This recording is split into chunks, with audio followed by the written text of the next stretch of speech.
Secondhand smoke is a murky chemical-filled cloud that comes from a cigarette. The smoke is made up of several harmful and deadly particles and chemicals. Over 250 of these chemicals are known to be harmful, and 69 of them cause cancer. My grandmother was diagnosed with COPD, which is chronic obstructive pulmonary disease, likely due to secondhand smoke growing up, living in a household where all of her brothers and her father smoked cigarettes within the house. She wasn't diagnosed with this until later in life, in her 60s. Dogs can also be affected by secondhand smoke. I know this firsthand because we had a client bring in her dog that had been coughing. After getting a history, we found that she had been smoking inside the house with the dog. After taking x-rays, it was confirmed that the lungs of the dog were inflamed, as well as there was infection. The dog is now on lifelong medications to help with lung function. Secondhand smoke harms many people and causes health problems.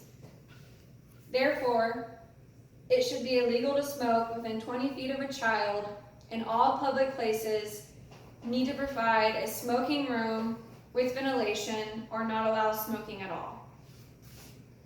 First, let's examine how it harms and causes health problems. There is absolutely no safe level of exposure for secondhand smoke.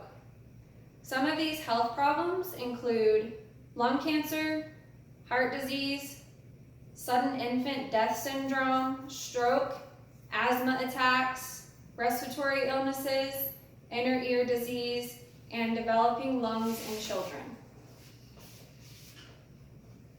Now, let's examine a solution. Smoking within 20 feet of a child should be against the law.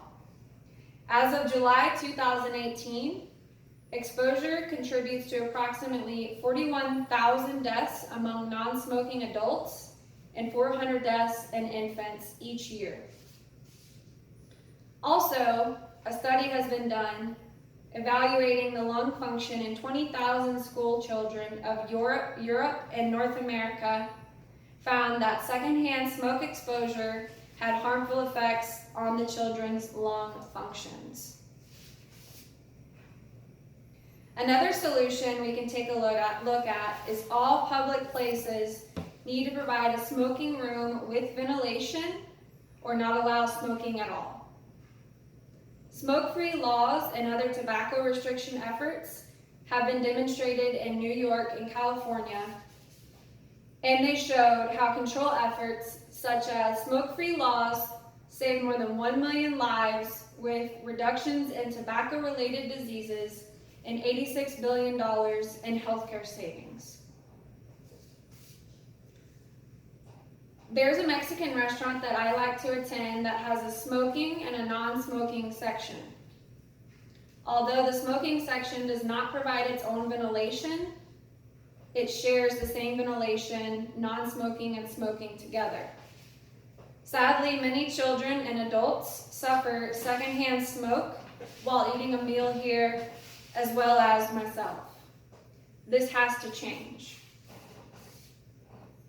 After stating the several facts, it is known that secondhand smoke is significantly affecting our younger generation negatively, who will soon be the ones suffering unnecessary health problems.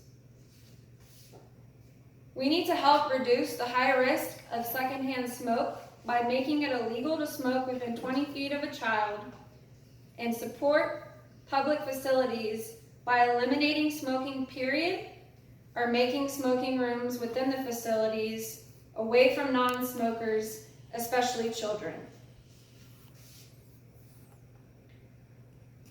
To take action, we need public places to eliminate smoking or designate areas and ban smoking around any minors. Those who do not follow the law will be fined regardless of the situation. You can help prevent secondhand smoke by quitting if you are a smoker, or simply respect the ones around you that can suffer the nasty and deadly effect from something I like to call cancer sticks.